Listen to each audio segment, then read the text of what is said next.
그 모종, 배추 모종 사실 때, 그러니까 모종은 가급적이면은 뭐 작다기보다 적당한 게 좋은 건데 어쨌든 그냥 감으로 좀 작고 바닥에 바짝 붙은 걸 사셔야 돼요.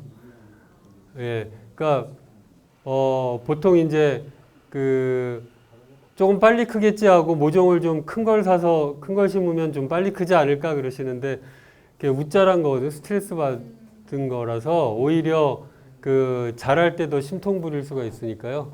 오히려 작고 단단한 걸 사셔야 되고 특히 이제 지금은 90일 배추 심는데 요즘 뭐 70일 배추도 있는지 모르겠어요. 저는 90일 배추, 60일 배추 이렇게 알고 있었는데 이제 9월달 되면은 그 팔잖아요.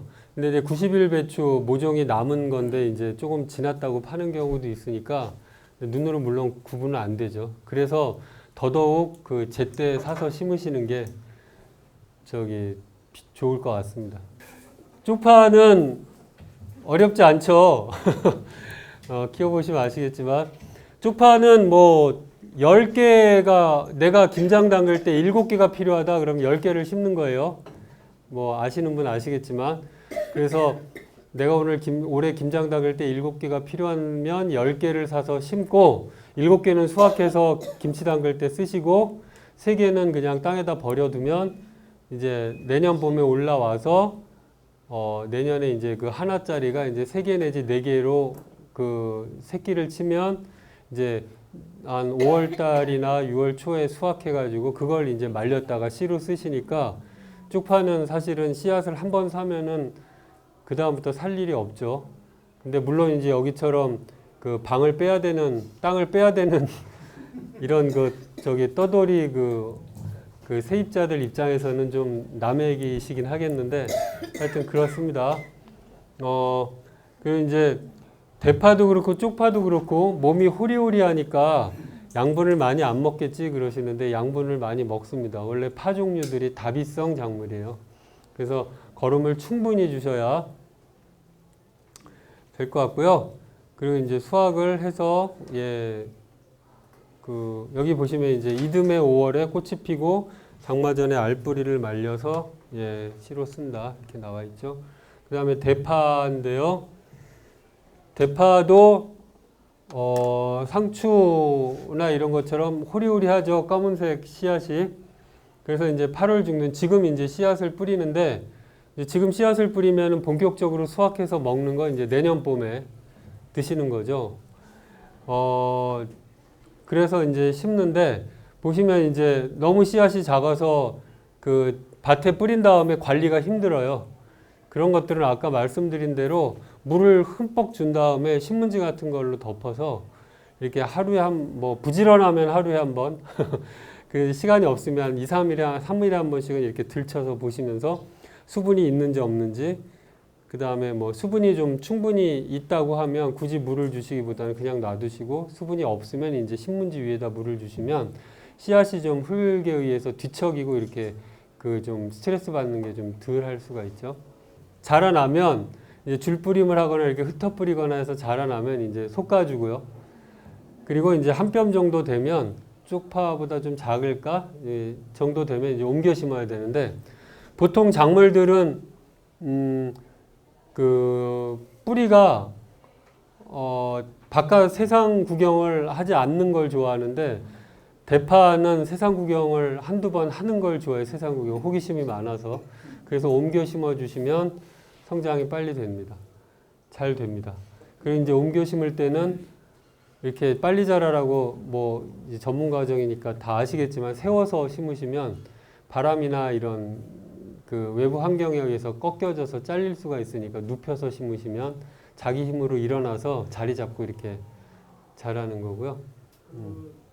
그건 이제 방법은 여러 가지인데 저 같은 경우는 그 대파 할 때 이렇게 땅을 좀 한쪽 방향으로 이렇게 해서 이제 흙을 파서 이렇게 한쪽 방향으로 흙을 쌓잖아요.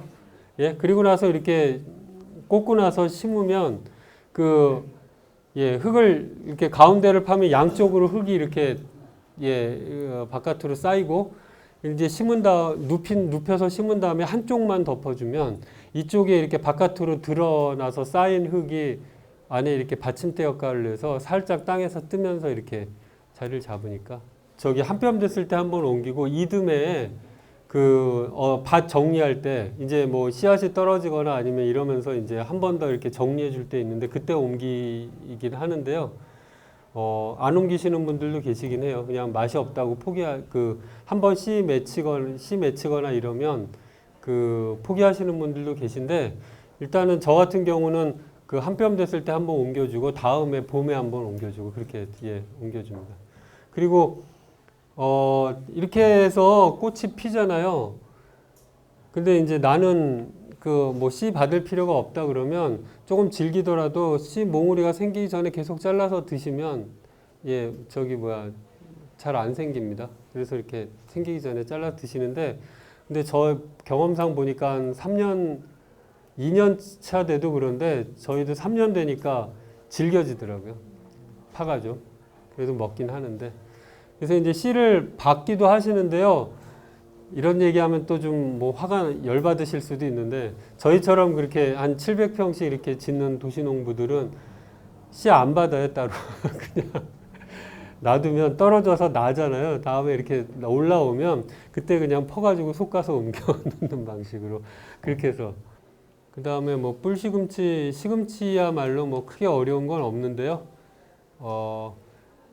주의해야 될 건 봄에는 이제 동글동글한 서양 시금치를 주로 심으시고 가을에는 이제 뾰족뾰족한 동양 시금치, 조선 시금치를 심으시면 되고요.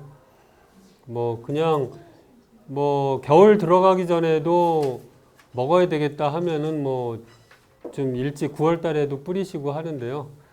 9월에서 이제 10월까지 씨앗을 뿌리죠. 그래서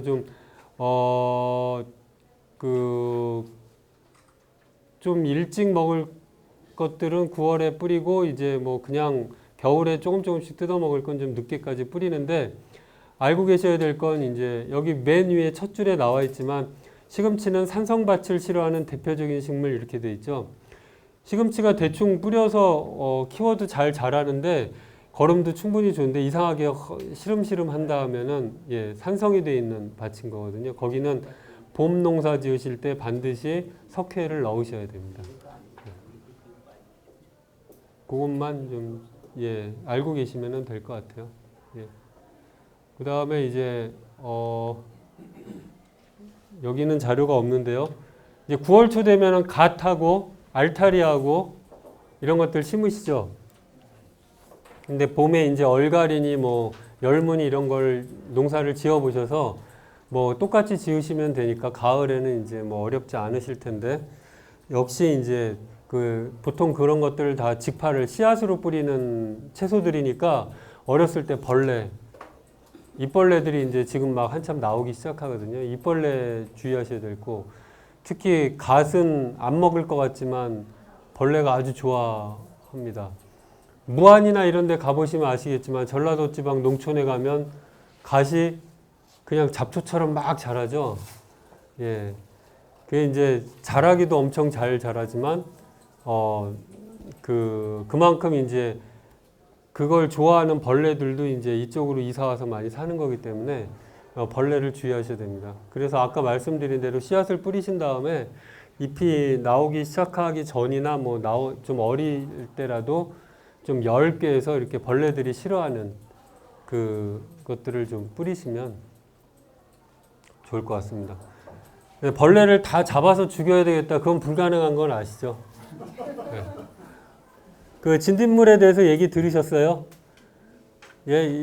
날개가 생겼다가 줄었다가 그거는 들으신 분 계시죠? 그러니까 처음에 이제 우리 밭에 이사 올 때는 날개로 막 날라서 이사 왔다가 그 다음에 애를 낳으면 이제 먹을 게 많을 때는 이제 날개가 없는 애를 낳았다가 그쵸? 이사 갈 때 되면 또 날개가 생기는 새끼를 낳아서 이제 날아가고 근데 또 있는 게 이제 한참 먹을 게 많을 때는 새끼를 낳고 이제 겨울이 다가오면 알을 낳고 그러니까 이제 자기 방어 기제와 생존 본능이 워낙 이 땅에서 살아온 사람 인류로 따지면 몇천 년, 몇만 년 선배시잖아요. 그러니까 이미 저기 터득되어 있는 게 많아서 여기서 이 생존 기제가 워낙 그 세게 그 더 강하게 갖고 있기 때문에 모든 곤충이 다 그래서 그거 싸워서 이길 수가 없습니다. 그러니까 그냥 같이 먹고 살아야 되는데 얼마만큼 이제 덜 뺏길까만 생각하시면 될 것 같아요.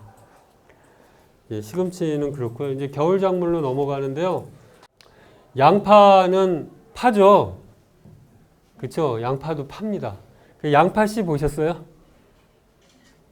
예. 양파가 파니까 양파씨도 팥이랑 똑같습니다. 예, 똑같이 생기고 꽃도 비슷하고요. 근데 양파는 꽃이 언제 필까요? 예, 맞아요. 그러니까 5월 달인데, 그러니까 예, 아는 척을 좀 해야 집중도가 좀 높을 것 같아서 여러분들이 모르실 것 같은 걸 저기 먼저 얘기하는 건데요. 근데 꽃을 보신 적 있으세요? 없으시죠? 어디서 보셨어요? 아, 그러셨어요? 심어서 양파 그 꽃을 보기 어려운 이유가 뭐냐면 2년 걸리거든요. 꽃을 피우려면. 그러니까 그냥 물론 이제 뭔가 몸에 이상현상이 생기거나 돌연변이가 돼서 올해 모종을 심었는데 다음에 올라오는 애가 있는지 없는지 모르겠어요. 근데 기본적으로는 2년생이에요. 2년 그 주기예요. 그래서 올해 이제 양파 씨를 뿌리거나 이제 모종을 심으시잖아요. 그럼 내년에 수확을 하죠. 그럼 수확한 걸 통으로 양파를 심으면 그 다음 해에 얘가 줄기가 올라오면서 꽃이 펴요. 그리고 씨앗이 맺힙니다. 근데 사람들이 왜 양파는 씨를 안 받을까요? 2년 걸리니까. 그쵸? 그리고 또 그 꽃이 피는 시기가 여기 이제 보통 수확은 5월, 6월 돼서 하는데 그 씨가 맺히는 건 조금 늦는 것 같더라고요. 그거보다. 그러니까 이제 6월 달에 하게 되면 요즘은 장마가 기약이 없이 오지만 예년에는 이제 그 6월 달 되면 이제 비가 많이 내리기 시작하죠. 6월 말 되면. 그러니까 그때 이제 꽃이 펴갖고 씨들이 맺혀 있으니까 제가 한번 고생을 온팡 해봐서 아는 거예요.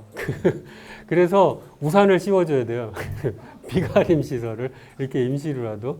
예, 그래서 이제 어려워서 그렇습니다. 재밌죠? 양파 통양파를 심으면 이렇게 그 꽃이 핀다는 거. 그 양파는 배우셨죠? 줄기인 건 배우셨죠? 양파 덩어리가 이제 줄기가 비대해져서 되는 건데, 자, 그렇다면 이게 줄기면 양파는 생장점이 어디 있을까요?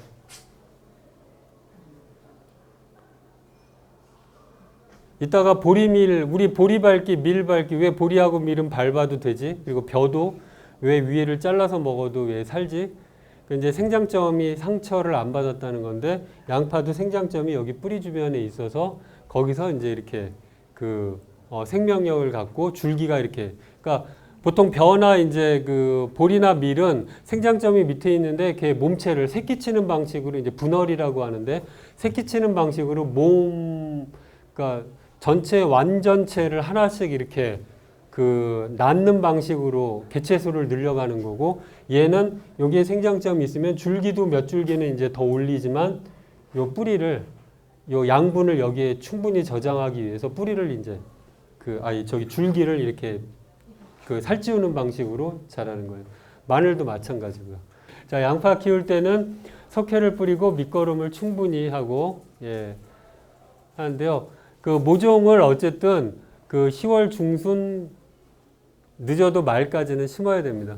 겨울 농사의 가장 핵심은 뿌리가 얼마만큼 튼튼하게 살아서 나와서 겨울에 진입하느냐에서 승부가 결정되는 거예요.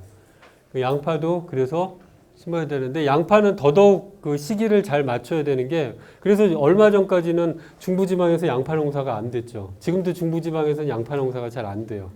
그 이유가 뭐냐면 겨울이 추웠기도 하고 마늘하고 다르게 양파는 잎이 바깥으로 나온 상태에서 겨울에 진입하기 때문에 그리고 뿌리를 땅속에 깊이 내도록 심을 수가 없어요. 그러니까 결국은 그냥 조금 두툼하게 덮어주는 정도. 그러다 보니까 이제 추운 겨울을 나기가 어렵죠. 예. 그래서 하우스하거나 이제 비닐인데 비닐을 쳐도 양파는 잘 안 해주면 잘 안 돼요. 그래서 요즘 도시에서 양파 농사진들도 보면 비닐 벌칭도 하고 또 하우스까지 해주시는데 이제 그건 너무 비용도 많이 들고요. 그래서 덮을 때 이제 보통은 그 마늘도 그렇고 겨울 작물들을 볏짚이나 이런 걸로 덮는데 양파를 덮을 때는 뭐 이것도 방법은 여러 가지지만 그 왕겨나 아니면 톱밥 이런 것들로 덮고 또 위에 볏짚을 덮어주고 이러면 이제 보온이 좀 잘 되는 것 같아서 보온을 잘 해주는 게 좋고요. 여기 나와 있지만 영하 5도 이하 가면 이제 성장이 거의 멈추고 그래서 이제 봄 되면 주는데 추운 겨울에 이제 뭐 보리 밟듯이 밟아준다 이렇게 나와 있죠. 마늘도 그렇고 양파도 그렇고 키울 때 또 주의하셔야 될 점, 보온과 함께 주의하셔야 될 점이 웃거름을 4월까지 맞춰야 돼요. 4월 넘어서 주기 시작하시면 이제 얘가 몸집을 한참 키우기 시작해야지 하고 할 때 이제 거름을 주게 되면 얘가 비대해지면서 갈라져 버리는 상황이 생겨버려요. 그래서 4월까지 웃거름을 한 3월부터 웃거름을 한 2차례 주는 걸로 해서 4월까지 거름 주는 건 다 멈추셔야 됩니다. 그 다음에 이제 겨울 농사 지을 때 또 주의하셔야 될 게 뭐냐면 이제 겨울도 마찬가지고 모든 농사에서 주의하셔야 될 게 근데 이제 특히 겨울에 주의해야 되는 이유는 이제 기온 때문에 그런데요. 보통 이제 거름을 많이 준다고 그리고 또 이제 양분을 겨울 동안 많이 머금고 있어야 된다고 이제 그 겨울에 특히 거름을 많이 뿌리는데 농부님들도 이제 뭐 소똥이나 돼지똥 이런 것들 막 밭에 붙는 거 보셨죠? 그러니까 발효가 다 안 된 미숙된 퇴비를 붓게 되면 아시죠? 단백질이나 거름 재료들이 분해될 때 열이 나는 것 아시죠?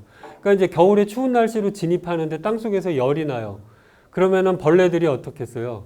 따뜻하니 좋다 하고 그쪽으로 몰리겠죠. 그래서 거기다 이제 벌레 알을 낳는 거예요. 그래서 특히 이 양파 같은 경우 충분히 발효되지 않는 퇴비를 너무 많이 넣어가지고 양파를 키우게 되면 거기에 이제 고자리파리가 알을 낳아서 그 다음에 되면 이제 고자리파리가 다 양파를 갉아먹어서 해를 줘가지고 이제 수확을 못하게 되는 경우가 생기는 거죠.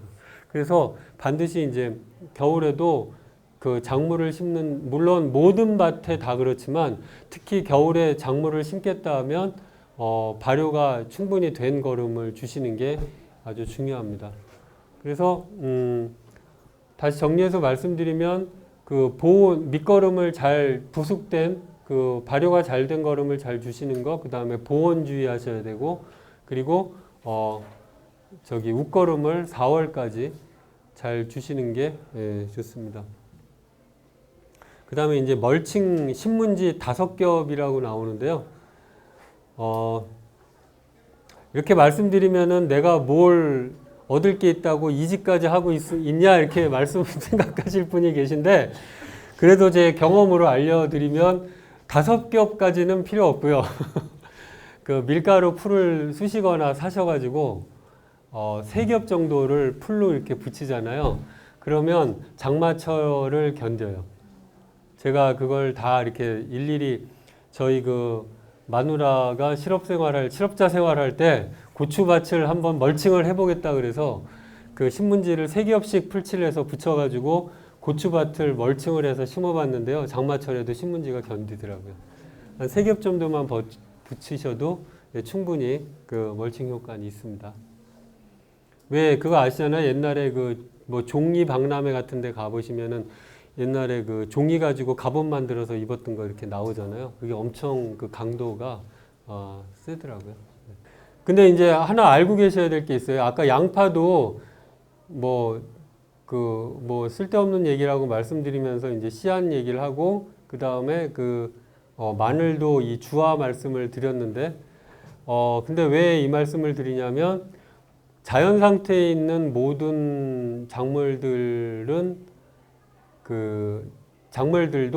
식물들도 자기 생명력이 약화됩니다. 씨앗이. 그래서 만약에 육종 마늘을 내가 계속 체종이하고 내가 나는 씨 받아서 육종 마늘을 심을 거야 하고 이제 마늘을 만약에 그 2접을 수확했는데 한 접은 씨앗으로 남기고 한 접은 먹고 그 한 접을 또 심으면 다음에 또 나오면 또 뭐 하나 남겨놓고 이렇게 드시잖아요. 그러면 그 발화율은 계속 떨어져요. 그러면서 퇴화됩니다. 그래서 어느 순간 한 3년, 4년 이렇게 가면 그 나중에 마늘이 싹이 안 나오거나 아니면 똑같은 모양이 안 되거나 그래요. 그래서 서산이든 이렇게 마늘 재배 농가에 가보시면 아실 거예요. 막 그 마늘 수확철 되면은 막 그 서산 같은데 집안 한가득 막 마늘이 매달려 있는데 그 마늘 농가들도 마늘밭을 만들 때 씨마늘을 심는 밭을 예를 들어서 내 밭이 100이다 하면 씨마늘 심는 밭을 뭐 한 80, 나머지 20%는 항상 주화를 심습니다. 그래서 씨앗을 심어서 씨마늘을 생산을 해내야 다음에 본인이 그 안정적으로 계속 할 수 있어요. 양파도 마찬가지예요. 그래서 마늘, 특히 마늘 같은 경우 만약에 나중에 내가 계속 씨앗도 작업하는 마늘 농사를 지으시겠다고 하면 반드시 주화를 심어서 주화를 계속 채종을 하셔야 되는 거고, 그 다음에 그런 말씀을 하시는 분도 계시더라고요. 우리가 뭐 무조건 육종 마늘을 먹어야 되는 거 아니지 않냐. 조금 적게 먹는다 생각하면 그냥 통마늘을 먹어도 되니까 그냥 매년 주화만 심는 분도 계세요. 그냥 도시에서. 그게 이제 더 뭐 건강에도 좋고 힘도 덜 들고 하니까 그렇게 하겠다는 분도 계십니다. 마늘은 생각보다 깊이 심어도 되고 이렇게 홈이든 아니면 괭이든 뭐 삽이든 파가지고 이렇게 심으시면은 됩니다. 그래서 충분히 덮으시면 그렇기 때문에 마늘은 보온에 좀 덜 신경 써도 되고 요즘 겨울 날씨 따뜻해졌다고 아예 중부지방에서도 안 덮는 분들도 계세요. 그래서 어쨌든 볏짚이나 이런 걸로 바람 추위에 너무 추위 타지 않게만 살짝 덮어주시면 되고요. 이것도 마찬가지로 4월까지 웃걸음을 다 마치시는 게 좋고요. 마늘종 뽑아 보셨나요? 예, 잘라지죠. 예. 드리고 싶은 말씀은 뭐냐면 마늘종을 수확해서 파실 게 아니면 굳이 잘 뽑으려고 노력하시지 말라는 거. 예, 그게 뽕 하고 빠지는 그 쾌감이 또 엄청나긴 한데 그게 뽕 하고 빠져서 그 사이로 구멍이 생기잖아요. 그러면 거의 그런 경우는 없는데 병균이 들어갈 수가 있어요. 그래서 내가 뽑아서 팔 게 아니면 그냥 대충 끊어지게 대충 뽑아서 예. 그 다음에 보리하고 밀인데요. 보리밀을 도심에서 심어서 뭘 해먹겠냐 그러시는데 일단 뭐 기본적으로 옛날 사람들이 먹던 걸 해서 먹을 수가 있고요. 저 같은 게 요즘은 이제 건강에 좋다고 밀하고 보리싹들 많이 팔더라고요. 그래서 그걸 전을 해서 먹기도 하고 뭐 영양식으로 먹는 것도 있고요. 그 다음에 이제 저 같은 경우는 보리는 오히려 쌀보리가 아니라 겉보리를 심어요. 쌀보리하고 겉보리 차이는 쌀보리는 껍질이 잘 벗겨져요. 밀도 그렇고 이렇게 심어서 이렇게 생겼잖아요. 그러면 이렇게 탈곡을 하면 껍질이 방아가 쪄져서 그냥 속 알곡만 나오기 때문에 그대로 먹을 수가 있는 거거든요.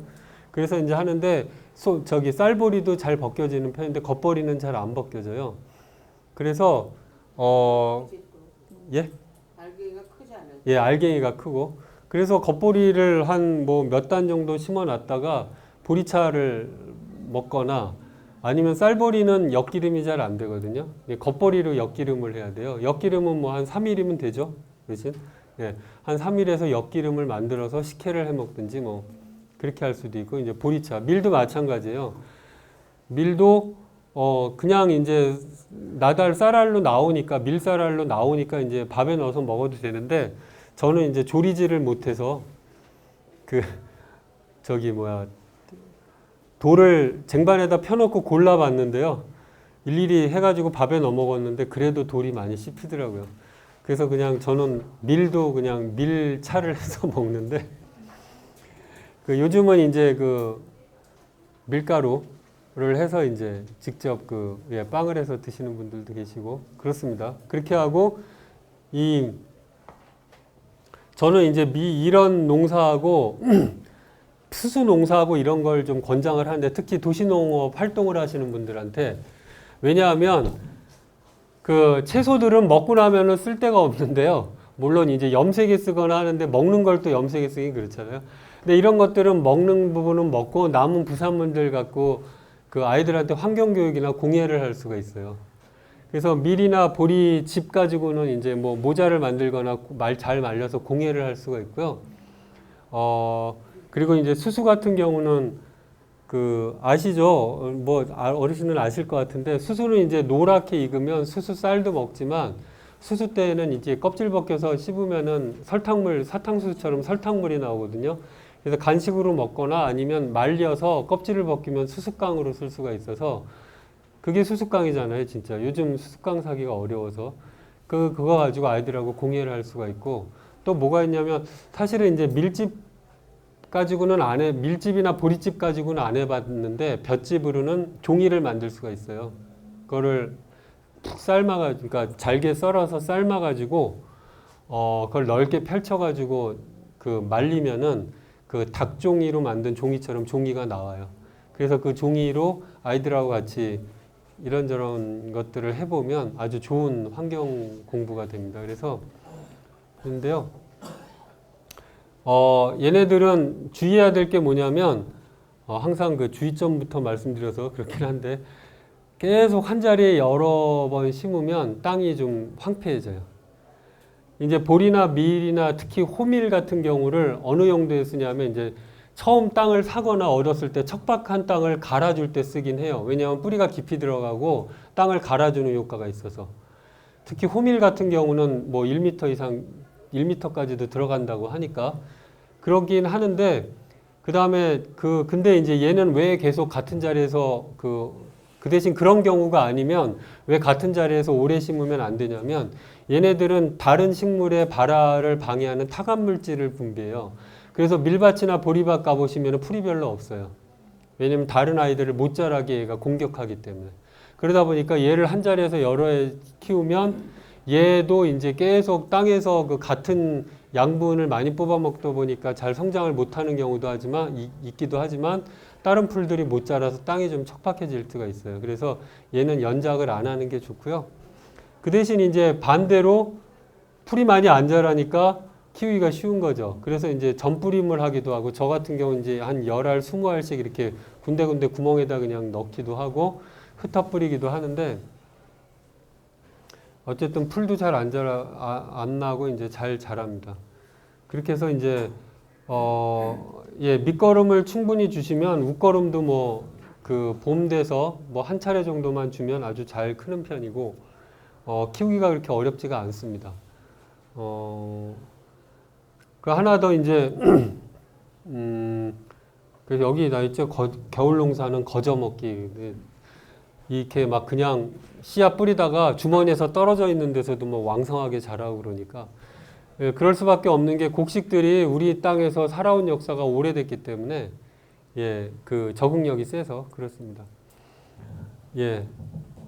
그렇게 저렇게 활용하면 아주 도움이 될 수 있고요. 또 하나는 이제 밀보리는 또 활용을 어떻게 하냐면 이걸 활용한다기보다 그 완두콩을 밀하고 보리 사이에다가 그 가을에 좀 깊이 심어 놓고 봄에 이제 이제 수확은 많이 안 돼요. 아까 말씀드린 대로 타감 물질이 나오긴 하는데 아마 완두콩에 대한 공격력은 그렇게 세지가 않은가 봐요. 사이에다 완두콩을 심어 놓으면 완두콩이 올라오면 이제 봄에 그 밀보리를 붙잡고 크기 때문에 지주를 따로 안 세워줘도 되는 그래서 그렇게 하기도 해요. 밀보리 사이에다 완두콩을 넣기도. 하나 또 뭐 아는 척을 하면서 말씀을 드리면 여기 이렇게 수염들이 나와 있잖아요. 벼도 그렇고 밀도 그렇고 보리도 그렇고 이 수염의 역할이 하는 역할. 곤충, 해충 오는 걸 막아주는 거. 그 다음에 또 하나면은 제가 안 여쭤봤겠죠.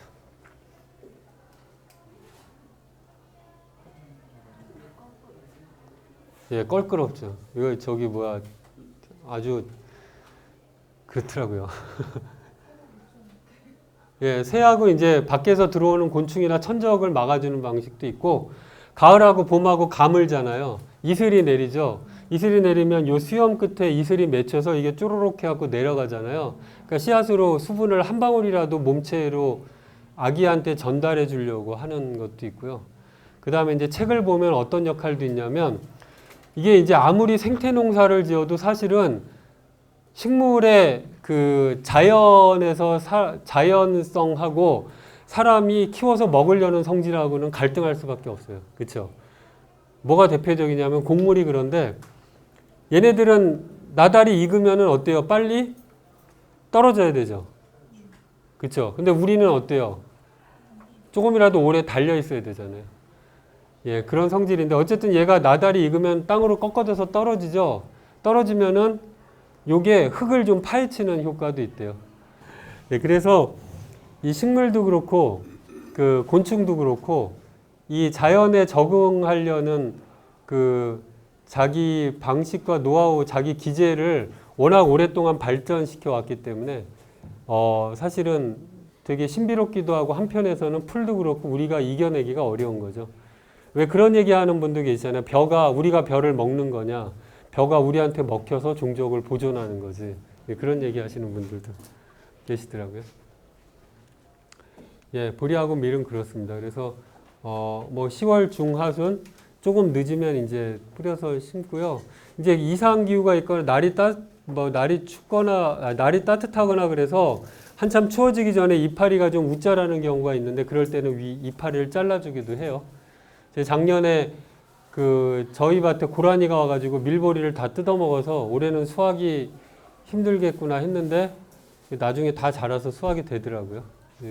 그렇고 그 다음에 이제 뭐 보리하고 밀 밟아주기 해야 되고요. 마찬가지로 아까 설명드렸듯이 생장점이 뿌리 주변에 있기 때문에 위에가 좀 상처가 나도 얘는 살아날 수 있는 거고 우리가 일반적으로 지금 밭에 심어 있는 쌍떡잎 식물들은 그 생장점이 줄기 끝에 있기 때문에 부러지면 더 성장을 안 하는 거고 그렇습니다. 그래서 그런 차이를 알면 조금 더 하고 여기 보시겠지만 아무리 늦게 심어도 된다고 했더라도 그 날이 추워져서 뿌리가 얼지 않도록 어쨌든 10월 달 늦어도 11월 초까지는 심어 주시는 게 이제 주요하고 그렇습니다. 요 거세미 나방 애벌레 같은 경우는 이렇게 땅 속에서 갉아먹기 때문에 이렇게 포기가 그러니까 이렇게 이파리가 갉아먹는 게 아니라 포기가 이렇게 잘려져서 상추도 그렇고 배추도 그렇고요.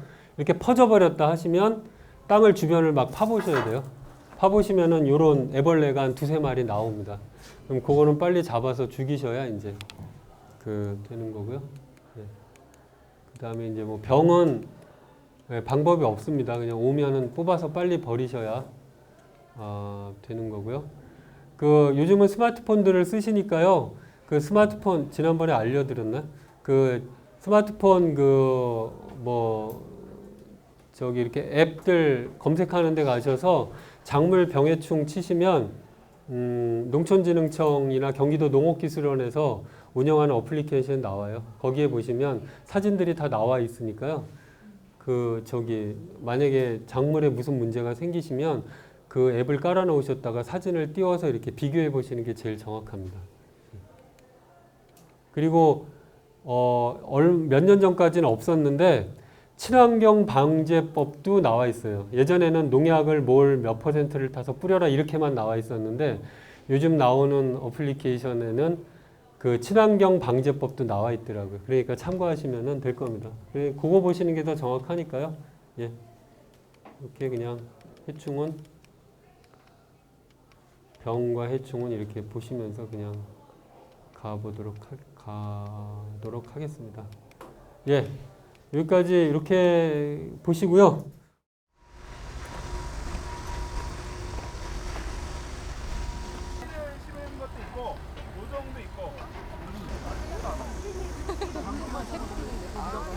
자, 아까 말씀드린 대로 모종은 이렇게 좀 이파리가 크지 않고 작은 걸 구하시는 게 좋고요. 바닥에 바싹 붙어 있는 거 보시면 여기 이제 벌레가 좀 먹었죠. 물론 이제 벌레가 안 먹고 싱싱한 걸 구하시는 게 좋을 테고요. 이게 지금 흙이 보시면 이 흙은 상토예요. 그러니까 소독된 인공 토양이에요. 그래서 이 하얀 건 뭐 들으셨겠지만 펄라이트라는 돌가루고요. 그 다음에 이제 검은 건 피트모스고, 여기 반짝반짝 그 금빛이 나는 건 버미큘라이트라는 흙인데, 이렇게 이제 그 가볍게 소독해서 흙을 만들어서 여기 넣어서 이제 어릴 때 인큐베이터처럼 자라온 겁니다. 그래서 이제 보시면 요 밑에 이렇게 하트 모양으로 된 게 떡잎인 거고요. 그쵸. 이게 이제 배추랑 비슷한 모양이 이제 본잎인 거죠. 이 본잎이 어쨌든 가급적이면 여기 보시면 하나, 둘, 셋, 넷, 5장.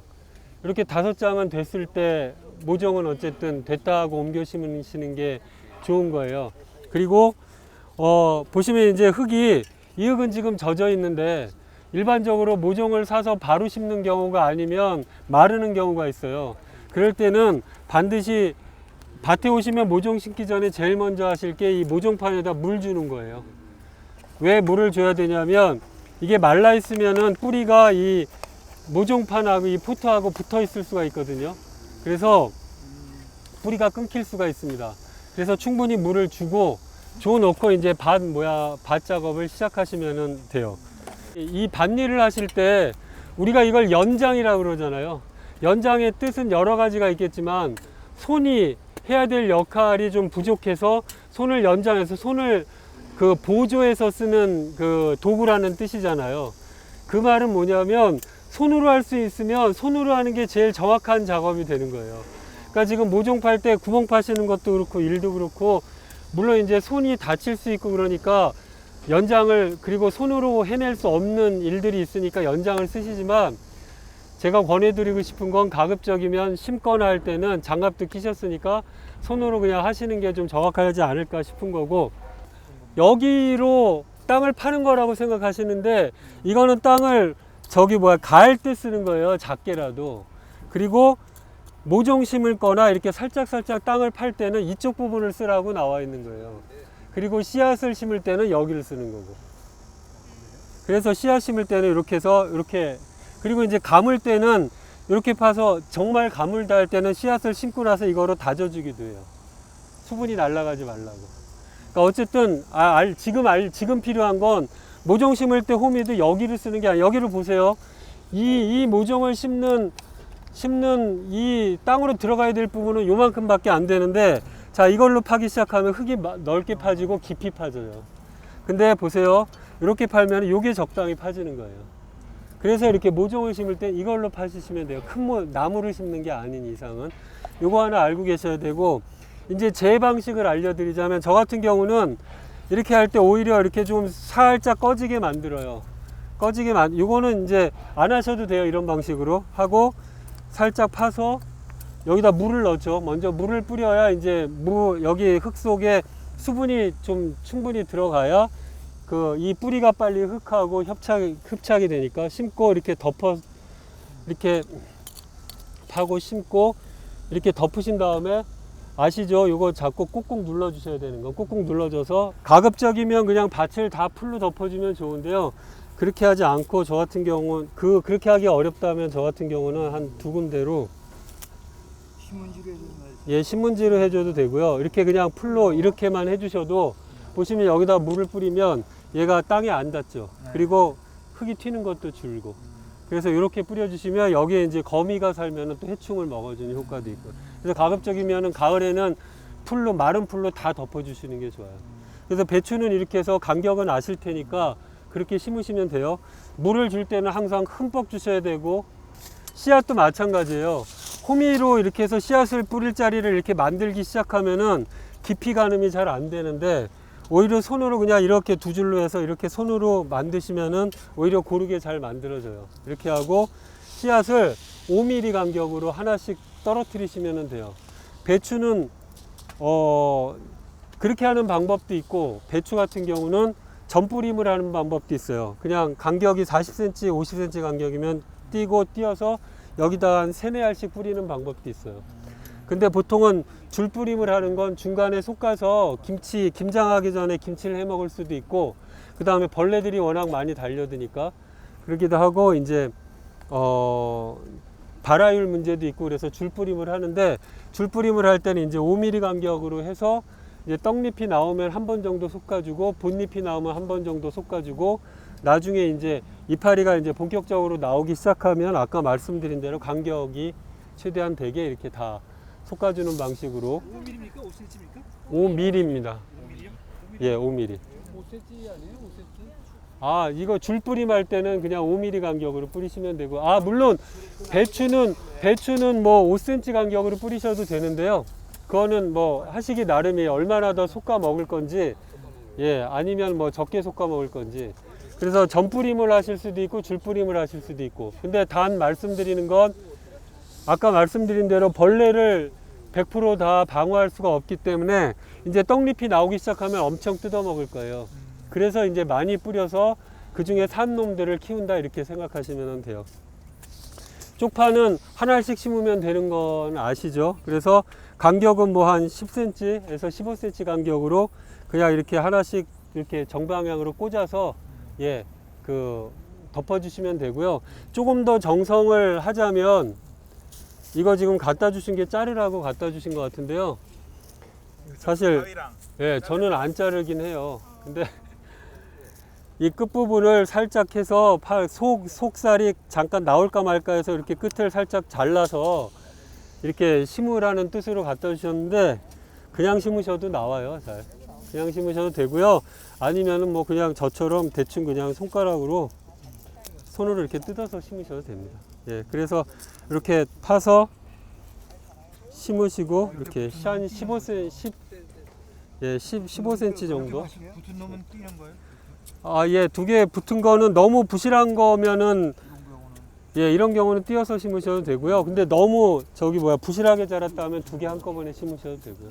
그건 이제 수확해서 먹는 용도니까. 예, 그렇게 하시면 되고, 무씨잖아요, 무. 무는 전뿌림을, 그러니까 이거를 김치를 해서 드실 거면 줄뿌림을 하시고, 아니면은 3알 정도씩, 예, 전뿌림을 하시는 거예요. 이것 또한 마찬가지로 너무 깊이 파지 마시고요. 씨앗을 심을 때는 씨앗을 뿌리고 흙을 한 3배 정도 덮는 건 아시죠? 그래서 예, 이걸로 이렇게 그 씨앗은 이렇게 요 뒤에로 살짝만 파셔서 새알을 심고 이렇게 덮어 주시면 되는데 새알을 심으실 때는 그냥 이렇게 놓으셔도 돼요. 근데 이제 조금 더 정성을 기울이자면 그러니까 여러분이 같이 작업을 하실 거니까 한 분은 파고 한 분은 심는데 이제 파시는 분이 이렇게 파고 손가락으로 자국을 이렇게 내면서 지나가시면 알을 여기다 뿌려주시면 나중에 솎아질 때 이제 뿌리 엉킴이 좀 덜하라고 이렇게 해주시는데 뭐 굳이 이것까지는 안 해주셔도 됩니다. 그냥 새알을 대충 뿌리시고 그 대신 요 손톱 자국을 안 내신 밭은 솎아주기를 제때 빨리 해주셔야 돼요. 왜냐하면 뿌리가 조금이라도 넣으면 뿌리가 엉켜버려서 흔들릴 수가 있으니까. 자국 내라는 거 여기 하나 이렇게 씨를 이렇게 예, 그냥 이렇게 해서 예, 나눠서 뿌리라는 뜻인데요. 뭐 요거는 예, 정성을 드릴 땐 이렇게 하고 아니실 때는 그냥 뿌리시는데 그냥 뿌리신 씨앗은 반드시 솎아주는 걸 일찍 제때 하셔야 된다. 솎아주는